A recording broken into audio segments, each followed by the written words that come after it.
Experts का कहना है 2026 में रिसेशन आएगा, रेगुलेशन स्टॉक मार्केट को क्रैश करेंगे और ये हैं कुछ पेनी स्टॉक्स जो मल्टीबैगर बनने वाले हैं। ऐसी ही मिथ्स मार्केट में हर साल फैलाई जाती है।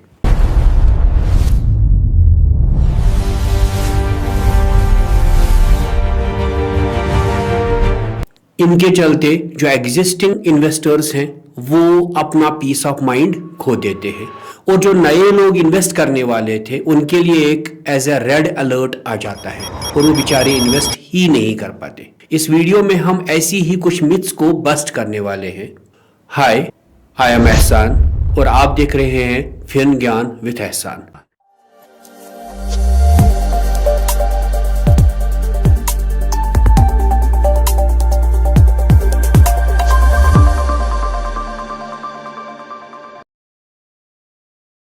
Let us separate the facts from the finance fictions. Penny stocks सबसे पुराना ट्रैप है। पेनी स्टॉक होता क्या है? वो स्टॉक जो बहुत सस्ता हो, 5 रुपये, 10 रुपये, 15 रुपये, 20 रुपये का स्टॉक जो होता है उसको पेनी स्टॉक कहते हैं। लोग कहते हैं कि ये 10 रुपये का स्टॉक है, ये खरीदोगे ये 10 टाइम्स हो जाएगा, 100 रुपये का हो जाएगा और लोग मान भी लेते हैं, हाँ ठीक है, सच है, हो सकता है। और वहीं पे 1000 रुपये का स्टॉक 10,000 नहीं होने वाला क्योंकि वो बहुत महंगा है। ये एक मिथ है, इसमें कोई सेंस नहीं बनता। ज़रूरी नहीं है कि 10 रुपये वाला 100 रुपये का बन जाए, क्योंकि वो अगर ऑलरेडी 10 लाख करोड़ की कंपनी है तो वो 100 करोड़ नहीं होने वाली। लेकिन अगर वहीं पे एक छोटी कंपनी है और शेयर प्राइस बड़ा है तो वो बड़ी हो सकती है। तो स्टॉक प्राइस डिसाइड नहीं करता कंपनी किस डायरेक्शन या इसका प्राइस किस डायरेक्शन में जाएगा, in the long run growth किस डायरेक्शन में जाएगा। लेकिन स्ट्रॉन्ग और प्रॉफिटेबल बिजनेस डिसाइड करता है कि इसका शेयर प्राइस किस डायरेक्शन में जाएगा। हम इसकी एक एग्जांपल ले लेते हैं। बहुत लोग बहुत साल से 4, 5, 8 साल से वेट कर रहे हैं कि यस बैंक का शेयर जो कि अंडर 10 है वो हो जाएगा 100, या जोमेटो का शेयर इतना बड़ा होने वाला है, सुजलॉन का शेयर इतना बड़ा होने इतने टाइम्स होने वाला है। लेकिन वो कभी भी मार्केट कैप पे ना फोकस नहीं करती कितना बड़ा हो चुका है। वहीं पे कुछ दूसरी कंपनी से इनके शेयर ऑलरेडी बड़े हैं, जैसे एशियन पेंट हो गया, पेज इंडस्ट्रीज हो गया, जिन्हों जो मल्टीफोल्ड हो गए, हालांकि उनका शेयर प्राइस बड़ा था। तो शेयर प्राइस कोई गारंटी नहीं है कि कंपनी किस डायरेक्शन में जाएगी या शेयर प्राइस किस डायरेक्शन में जाएगा। बहुत सारे बड़े बड़े एनालिस्ट्स अपनी थ्योरीज लेके आते हैं कि इस साल रिसेशन पक्का आने वाला है, इस साल स्टॉक मार्केट क्रैश करने वाला है। एक बड़ा इन्वेस्टर माइकल ब्यूरी ने 2008 में जो दिया था कि इस साल फॉल आने वाला है, वो तो सच हुआ। उसके अराउंड उसने और 12 टाइम्स वो प्रेडिक्शन दी है ऑलमोस्ट एवरी ईयर, लेकिन वो कभी नहीं हुआ। ऐसे ही बहुत सारे लोग हैं जो प्रेडिक्शंस देते हैं, इस साल फॉल होगा, इस साल भी फॉल होगा, अब ये सेशन में होगा, अब इस वजह से होगा, लेकिन वो सच नहीं होते। तो आपको खुद कैलकुलेट करना पड़ता है कि हम अपना पैसा डालते रहेंगे, अगर फॉल आया तो हम थोड़ा और डाल देंगे सो डैट वो फॉल वाला पैसा और ज्यादा रिटर्न्स दे देगा।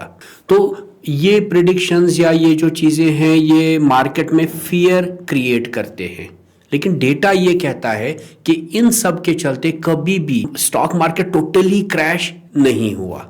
2020 में भी ऐसी प्रिडिक्शंस आई थी, 2021 में भी आई थी, 22 में भी आई। तो ऐसी प्रेडिक्शंस हर साल आती हैं, इनसे डरना नहीं है। अगर उसमें से कोई सच भी हुआ तो वहां पे पैसे थोड़े और डालने हैं, अपने पेशेंस से काम लेना है। कुछ लोगों का मानना है कि मेरे पास 30-40 स्टॉक है, that means I am safe. 30-40 stocks में तो एक ETF बन जाता है, इंडेक्स बन जाता है। अगर आप इंडेक्स ही ले लें उसके बदले में तो आप तो और ज़्यादा सेफ थे। आपको 40 स्टॉक्स का रिसर्च भी करना है, आपको ये भी पता लगाना है उनकी मैनेजमेंट में चल क्या रहा है, कारपोरेट एक्शंस क्या है, उनकी बैलेंस शीट क्या है, रेवेन्यू मॉडल क्या है, सब कुछ। तो 40 कंपनीज 30 कंपनीज ऐसे ही उठाने से आप सेफ नहीं हो जाते। मार्केट क्रैश होगा तो वो 30-40 कंपनीज भी इकट्ठे क्रैश होंगे। तो उससे बेटर है कि आप उतनी ही कंपनीज लीजिए जितने का आप प्रॉपर रिसर्च करते हैं।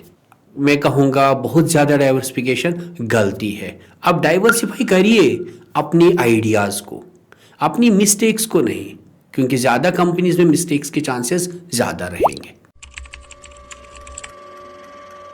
बहुत सारे सिखाने वाले लोग आपको आएंगे और ये बोलेंगे कि आप 70-30 रेशो रखिए, 70 इक्विटी 30 डेट। कुछ लोग आएंगे नहीं 60-40 रखिए, कुछ लोग आएंगे नहीं आप ना 40-30 कर दीजिए, थोड़ा इक्विटी थोड़ा म्यूचुअल फंड्स में, थोड़ा इसमें थोड़ा उसमें। तो ऐसा कोई रेशो सबको फिट नहीं होता। आपको अपने लिए देखना पड़ता है कि कौन सा रेशो मेरे को फिट रहता है। मैं कहूँगा अगर कोई 20-30 साल का लड़का है तो वो पूरा स्टॉक्स में जाएगा तो कोई बुरा नहीं है, लेकिन कोई 50 क्रॉस कर चुका है तो उसको मेजॉरिटी म्यूचुअल फंड या ईटीएफ में ही जाना बेटर रहेगा। और स्टॉक्स और डेट और भी कंपोनेंट्स हैं, आप थोड़ा सा गोल्ड सिल्वर इसमें उसमें ये रेशो रहेगा वो रेशो रहेगा, कोई रेशो फिट नहीं होता। आप अपना रिसर्च खुद करिए और शुरू करने के लिए किसी में भी डालना शुरू कर दीजिए। बहुत सारे एनालिस्ट्स आ जाते हैं और ये बोलने के लिए कि 2026 में निफ्टी 50 जाएगा 30,000, और कुछ लोग ऐसे आ जाते हैं नहीं ये गिरेगा और आ जाएगा 20,000। सबकी अपनी अपनी थ्योरीज हैं, सारे अपने अपने डेटा लेके आते हैं, लेकिन सच किसी का नहीं है। हाँ, हो सकता है किसी का सच भी किसी साल निकल जाए, लेकिन आज तक कोई भी दुनिया का कितना भी बड़ा इन्वेस्टर क्यों ना हो, वॉरेन बफे क्यों ना हो, किसी ने भी हर साल का प्रेडिक्शन सच नहीं दिया है। किसी किसी का किसी साल चला है। तो आप इन न्यूज़ के पीछे कभी मत जाना कि अगले साल ये होने वाला है, आई एम बुलिश, 2035 तक ऐसा होगा, 2030 तक ऐसा होगा, अगले साल नहीं, ऐसा कुछ नहीं होता। हाँ, अल्टीमेटली स्टॉक मार्केट ग्रो करता ही जाता है, लेकिन ये छोटी छोटी प्रेडिक्शंस कि अगले साल ये होगा, अगले 6 महीने में ये होगा वगैरह वगैरह, ऐसी प्रेडिक्शंस को सीरियसली कभी मत लेना। अगर इनको पता होता कि क्या होने वाला है, क्या की सिचुएशंस होने वाली हैं, तो वो सबको पता चल जाता है, they would be called as gods. लेकिन ऐसा नहीं होता।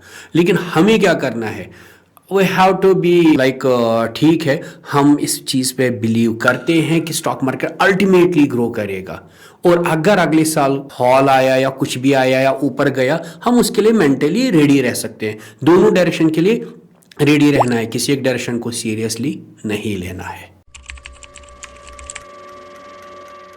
हर साल एपेक्स बॉडी मतलब सेबी या आरबीआई नए रूल्स लेके आता है, और आप हेडलाइंस में देखते हैं मार्केट क्रैश होने वाला है, ऐसा होने वाला है, वैसा होने वाला है। लेकिन हमने लॉन्ग टर्म में हिस्ट्री में देखा है कि इन सब चीज़ों का शॉर्ट टर्म में हो सकता है थोड़ा सा इम्पैक्ट हो। आज सेबी ने कुछ बोला तो उसका 1-2 दिन इम्पैक्ट हो या हफ्ते भर इम्पैक्ट हो, लेकिन लॉन्ग टर्म में 5 साल 10 साल 20 साल में उसका कोई इम्पैक्ट, वैलिड इम्पैक्ट कोई नहीं रहता। लेकिन अगर उसका इम्पैक्ट नेगेटिव गया, अगर उसका इमीडिएट इम्पैक्ट नेगेटिव गया, मार्केट थोड़ा सा नीचे आया, तो आपका ये बनता है कि आप थोड़ा सा और पैसा डाल दें। लॉन्ग रन में इन सब चीज़ों का इम्पैक्ट नहीं रहता। तो न्यूज़ के पीछे मत जाइए, गवर्नमेंट हेडलाइंस के पीछे मत जाइए कि इनका क्या आफ्टर मैथ्स क्या रहेंगे। आप ट्रेडर मत बनिए, आप लॉन्ग टर्म इन्वेस्टर बनिए। इन सब चीज़ों का ज़्यादा फर्क लॉन्ग रन में नहीं होता। भाई ये साल ना स्पेशल है, इस टाइम कुछ तो डिफरेंट है, क्योंकि ये 2008 नहीं है, 2020 नहीं है, ये टोटल डिफरेंट सिनेरियो है। ये हर साल चलता रहता है। लोग बोलते हैं कि मार्केट साइकिल्स में चलता है, फेयर आता है करेक्शन की वजह से, और ग्रीड आता है जब ये वापस से अपग्रेडेशन ले लेता है मार्केट। इन सब चीज़ों में, ऐसी सिचुएशंस में हम लोग क्या कर सकते हैं?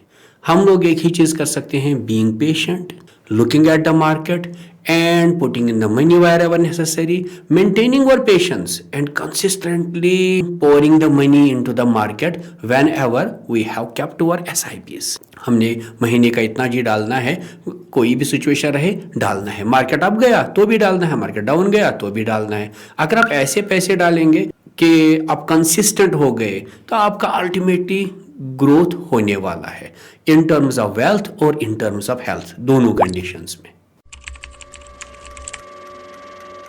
तो नेक्स्ट टाइम जब आपको कोई बताए कि इस साल मार्केट क्रैश करने वाला है, ये है 5 रुपए वाला स्टॉक जो 100 रुपए होने वाला है, आप इतना ही कर सकते हैं, आप एक स्माइल कर सकते हैं और हाँ बोल सकते हैं। कोई कमेंट नहीं, कोई आर्ग्यूमेंट नहीं, क्योंकि ना उसके पास कोई डेटा है ना आपके पास काउंटर करने के लिए कोई डेटा है। मैक्सिमम लोग जो मार्केट में पैसा गंवाते हैं वो इस वजह से नहीं गंवाते क्योंकि मार्केट उनका पैसा लेके जाते हैं, वो इस वजह से गंवाते हैं क्योंकि वो इन मिथ्स पे भरोसा करते हैं और अपना पैसा बनने ही नहीं देते।